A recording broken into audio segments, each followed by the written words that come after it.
Hello students, मैं self मोहित रबलानी।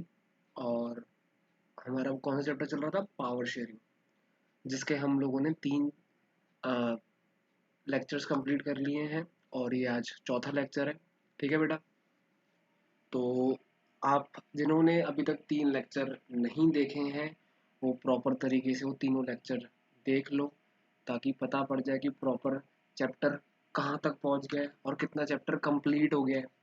तो मैं थोड़ा सा आपको बता देता हूँ क्या क्या पढ़ा दिया। एक तो मैंने बेल्जियम का एग्जाम्पल बताया था, एक मैंने एग्जाम्पल आपको किसका बताया था? श्रीलंका का एग्जाम्पल बताया था सर आपने। और आपने क्या बताया था सर? हाँ, आपने टॉपिक पढ़ाया था forms of power sharing sir. उसके हम लोगों ने कितने पॉइंट्स पढ़ लिए सर? 2 पॉइंट्स पढ़ लिए सर। टोटल पॉइंट्स आपने कितने थे वैसे बताए थे? 4। मैंने कंप्लीट कितने पॉइंट कर लिए? 2। टोटल 4 है और पॉइंट 2 कंप्लीट कर दिए सर। पहला पॉइंट कौन सा बताया था आपने? हॉरिजॉन्टल डिवीजन ऑफ पावर, या हम लोग क्या बोल सकते हैं, horizontal distribution of power. Good. और सेकंड पॉइंट क्या बताया था सर आपने? Vertical division of power. हाँ सर, यहाँ तक कुछ कुछ याद आ रहा है, धीरे धीरे याद आता जाएगा। रिवीजन रिवीजन जितना आप करो। अब आते हैं हम लोग अपने थर्ड पॉइंट पे। थर्ड पॉइंट का नाम क्या है? जनरली जो थर्ड पॉइंट है वो बता रहा है कि और कौन कौन से तरीके हैं जिसके थ्रू हम लोग पावर को शेयर कर। इसमें सबसे पहले आता है power is shared among religious groups. Religious groups यानी कौन से सर? धार्मिक ग्रुप्स। कौन से ग्रुप्स? धार्मिक। आगे पसंद है। फिर आता है लिंग्विस्टिक ग्रुप्स। कौन से groups? Linguistic, which are based on languages. Which are based on languages. फिर आता है सर आपका वीकर सेक्शन, जो बेचारे जिनका ज़्यादा डेवलपमेंट नहीं हो रहा, या जो बहुत ज़्यादा बैकवर्ड है, उनके लिए गवर्नमेंट सीट्स क्या करके रखती है? रिजर्व्ड करके रखती है। पावर शेयर हुई कि नहीं हुई? पिछले साल हम लोगों ने 9 क्लास में टॉपिक पढ़ा था रिजर्व्ड कॉन्स्टिट्यूएंसीज, जिसमें हम लोगों ने ये पढ़ा था sir, seats are reserve for schedule caste and for क्या बोलेंगे, शेड्यूल ट्राइब्स, ताकि उनको मौका मिले अपनी बात को रखने का। उसके बाद सर हमने पढ़ा था वुमेन्स के लिए भी सीट्स रिजर्व्ड है। ये तो पता नहीं कितनी बार पढ़ा है कि 1/3 of seats should be reserve for womens. फिर आता है डिसएडवांटेजेड ग्रुप। डिसएडवांटेज्ड ग्रुप्स, जैसे हमने वीकर सेक्शन के बारे में पढ़ा, तो सेम का सेम कंसेप्ट डिसएडवांटेज ग्रुप का है। नाम अलग अलग, रिश्ता वही, सोच नहीं। तो हम लोग को इस चीज में क्या समझना है कि भाई माइनॉरिटीज है। माइनॉरिटीज क्या होता है बेटा? जिनका कंट्री में शेयर बहुत कम है, जिनका कंट्री में शेयर बहुत कम है, और जिनको लगता है यार वो काफी इनसिक्योर है। तो government specially minorities, weaker sections, womens, ये जितने भी ग्रुप्स हैं, ये इनसिक्योर फील ना करें, इसलिए गवर्नमेंट इनको कुछ ना कुछ राइट देती है। ठीक है, ताकि ये लोग भी ये इनसिक्योर फील ना करें भाई, सीधी सी बात। ठीक है, तो पहला point horizontal division of power, दूसरा sir vertical division of power, तीसरा सर ये सारे के सारे ग्रुप्स, ये सारे के सारे ग्रुप्स। गुड। अब सर आगे चलते हैं। 3 पॉइंट हो गए सर। अब फोर्थ पॉइंट कौन सा है? फोर्थ पॉइंट है सर पावर को और कौन कौन से तरीके हैं जिसके थ्रू शेयर किया गया। सर जो फोर्थ पॉइंट है वो है पावर को कैसे शेयर किया गया अमंग पॉलिटिकल पार्टी। कितनी सारी पॉलिटिकल पार्टी? बीजेपी, कांग्रेस, है कि नहीं? उनको पावर है कि नहीं? अगर कोई रूलिंग पार्टी, फॉर एग्जांपल के तौर पर बीजेपी इज रूलिंग पार्टी, अभी की करंटली की बात बता रहा हूँ मैं, 2020। ठीक है, तो 2020 की रूलिंग पार्टी इज बीजेपी।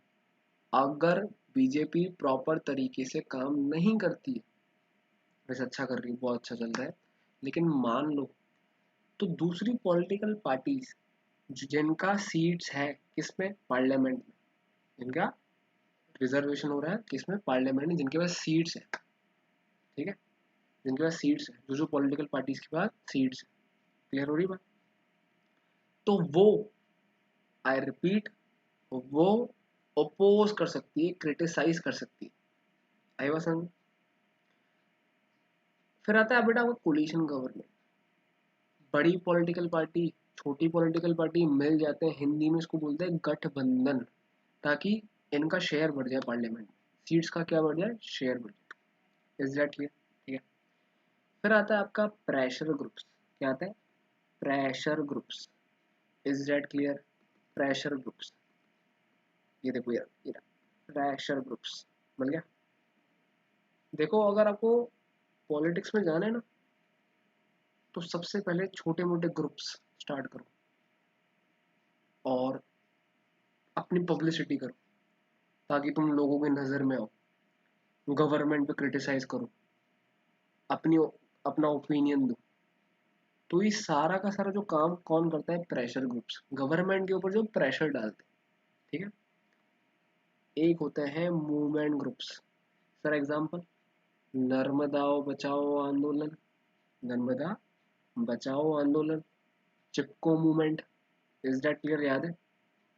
तो इन ग्रुप्स को भी पावर होती है कि ये अपोज कर सकते हैं, क्रिटिसाइज कर सकते हैं। एक सबसे इंटरेस्टिंग पॉइंट आएगा बच्चों, वो होता है इंटरेस्ट ग्रुप्स। क्या होता है? Interest groups. ये कौन से ग्रुप्स होते हैं भाई? इंटरेस्ट ग्रुप्स यानी जो अपने इंटरेस्ट के लिए ग्रुप्स बनाते हैं। फॉर एग्जांपल, जैसे ट्रेडर्स, जैसे बिजनेसमैन।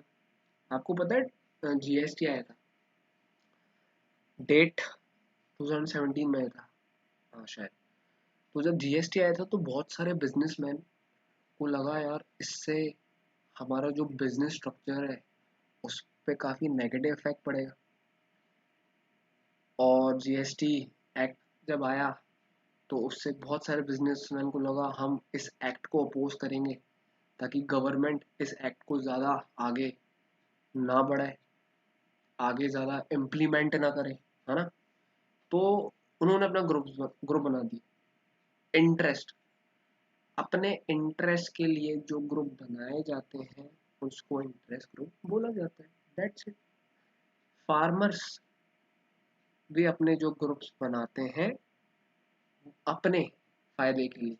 अब वो इश्यूज कुछ भी हो सकते हैं, क्यों बनाया गया, वो लोन की प्रॉब्लम भी हो सकती है, फार्मर्स की जो फाइनेंशियली कंडीशन है उसके बारे में भी हो सकता है, बहुत सारी बातें हो सकती है। ठीक है ना। एक होते हैं इंडस्ट्रियल यूनियन। क्या बोला गया है? Industrial union. आपने नाम सुना है? ट्रेड यूनियंस बनाई जाती है, हिंदी में व्यापार संघ बोलते हैं। तो ये लोग क्या करते हैं? अपने ग्रुप्स बनाते हैं और अपने इंटरेस्ट को प्रोटेक्ट करते हैं। तो गवर्नमेंट इनको राइट देती है। याद है 9th क्लास में हम लोगों ने पढ़ा था कि एक राइट पढ़ा था, राइट टू फ्रीडम। और उसमें हम लोगों ने पढ़ा था राइट टू फ्रीडम के अंदर राइट टू फॉर्म एसोसिएशन। याद है ना? अगर आपको याद हो रहा हो, हाँ सर पढ़ा था। तो वो राइट टू फॉर्म एसोसिएशन जो हम लोगों ने पढ़ा था, एसोसिएशन क्या होता है? ग्रुप। अगर मुझे कुछ समझ में नहीं आ रहा, गवर्नमेंट की पॉलिसीज नहीं क्लियर हो रही, तो मैं अगेंस्ट में जा सकता हूँ, गवर्नमेंट को क्रिटिसाइज कर सकता हूँ, अपील कर सकता हूँ। आगे बात समझ में? ये आपके चारों के चारों पॉइंट कौन कौन से पता है? हॉरिजॉन्टल सर, वर्टिकल अभी आपने ऊपर बताया, religious groups, linguistic weaker sections, और फोर्थ पॉइंट बताया आपने पॉलिटिकल पार्टीज, प्रेशर ग्रुप्स और इंटरेस्ट ग्रुप्स। ये चार तरीके हैं, इसको बोलेंगे फॉर्म्स ऑफ पावर शेयरिंग। ठीक है, गुड। और इस चैप्टर का आपका लास्ट टॉपिक है बेटा, why power sharing is desirable. हालांकि ये topic forms of power sharing के पहले आता है, लेकिन मैंने इसको लास्ट में सोचा समझा दूं, क्योंकि इम्पोर्टेंट बहुत कम है, आ भी सकता है नहीं भी आ सकता, 50-50। मैंने सोचा पढ़ा देता हूँ, ज़्यादा बेटर रहेगा। Why power sharing is desirable. Sir दो रीज़न होते हैं। कितने रीज़न? दो रीज़न। मैंने आपको जब फर्स्ट लेक्चर पढ़ाया था तो उसमें, उस लेक्चर में हम लोगों ने ये देखा था कि पावर शेयरिंग ज़रूरी क्यों होती है। मैंने आपको बताया था, अगर याद हो तो दो रीज़न होते हैं सर। एक तो प्रूडेंशियल रीज़न होता है और दूसरा रीज़न होता है आपका कौन सा सर? मॉरल। सर प्रूडेंशियल और मॉरल में डिफरेंस देखो। प्रूडेंशियल का मतलब होता है कि पावर शेयरिंग करने से कितना फ़ायदा होगा और पावर शेयरिंग करने से कितना नुकसान होगा। क्लियर? सर पहला फायदा, कॉन्फ्लिक्ट कम कर देता है। कॉन्फ्लिक्ट यानी लड़ाई झगड़ों को खत्म कर देता। सिंपल सी बात है। दूसरा असर क्या रहता है, स्टेबिलिटी रहती है। स्टेबल यानी एक ही लेवल, ठीक है ना। स्टेबिलिटी का मतलब एक ही तरह की गवर्नमेंट, और अगर वो गवर्नमेंट प्रॉपर तरीके से पावर को क्या कर रही है, शेयर कर रही है, तो फ्यूचर में उसके जीतने के जो चांसेस होंगे वो काफी अच्छे रहेंगे। वो स्टेबल रहेगी, क्या रहेगी, स्टेबल रहेगी। क्लियर। फिर दूसरा सर रीजन आता है मॉरल। क्या रीजन आता है, मॉरल। मॉरल रीजंस में सबसे पहले जो इम्पोर्टेंट फायदा बताया गया है वो ये है कि अगर हम लोग पावर को शेयर करते रहें तो इससे स्पिरिट मेंटेन होता है। स्पिरिट यानी जोश। क्या, जोश। सर दूसरा पॉइंट क्या बताया, दूसरा पॉइंट ये बताया है कि पावर शेयरिंग करना बहुत ज़्यादा इम्पोर्टेंट है। देखो अभी मैंने आपको बताया था फॉर्म्स ऑफ पावर शेयरिंग। मान लो अगर गवर्नमेंट अपनी मनमानी चला रही है और किसी से कुछ भी नहीं पूछ रही है, लोगों का तो ओपिनियन कंसिडर कर ही नहीं रही है, तो बताओ लोगों को कैसा फील होगा। लोग बोलेंगे यार हमारी गवर्नमेंट तो हमारे ऊपर ध्यान नहीं दे रही है, जो भी डिसीजन है वो तो अपने हिसाब से ही ले रही है। तो अगर हम लोग पावर शेयरिंग में जितने भी जो ग्रुप्स हैं और जितने भी जो आम इंसान हैं उनसे गवर्नमेंट अगर कंसल्ट कर रही है, क्या लिखा हुआ है ये, कंसल्ट, दिख रहा है कंसल्ट, तो इससे लोगों को काफ़ी हैप्पीनेस आएगी, लोगों को काफ़ी अच्छा फील होगा कि यार हमारी गवर्नमेंट हमारे ऊपर ध्यान दे रही है, गवर्नमेंट अपनी मनमानी नहीं कर रही। क्लियर हो गया बात। उसके बाद आता है आपका पॉइंट लास्ट, कि जितनी ज़्यादा पावर शेयरिंग करेंगे उतना ज़्यादा पार्टिसिपेशन होगा। जितना ज़्यादा पावर शेयरिंग उतना ज़्यादा पार्टिसिपेशन। और इससे कंट्री में एक गवर्नमेंट बनेगी, उस गवर्नमेंट को मैं नाम दूंगा लेजिटिमेट गवर्नमेंट। लेजिटिमेट यानी लीगल गवर्नमेंट। वो गवर्नमेंट जिसको चूज किसने किया है, लोगों ने किया। Good, legitimate government. और वो लेजिटिमेट गवर्नमेंट हमेशा लोगों के भलाई के लिए काम करेगी। तो ये पूरा चैप्टर आपका क्या हो गया, कंप्लीट हो गया। आई होप पूरा चैप्टर बहुत अच्छी तरीके से आपको समझ में आया हो। लेक्चर्स को रिवाइज करो, उसको बार बार देखो। आई गारंटी, गारंटी दे रहा हूँ मैं, गारंटी इस सोसाइटी में नहीं मिलती, लेकिन अगर आप प्रॉपर तरीके से इन चारों के चारों लेक्चर्स को समझ लेते हो तो आपके लिए बहुत बेटर होगा।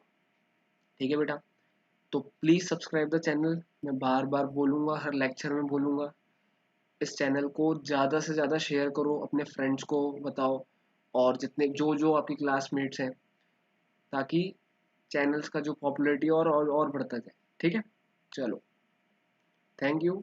अब मैं इसके बाद जो नेक्स्ट चैप्टर पढ़ाऊँगा वो है नेशनलिज्म इन इंडिया।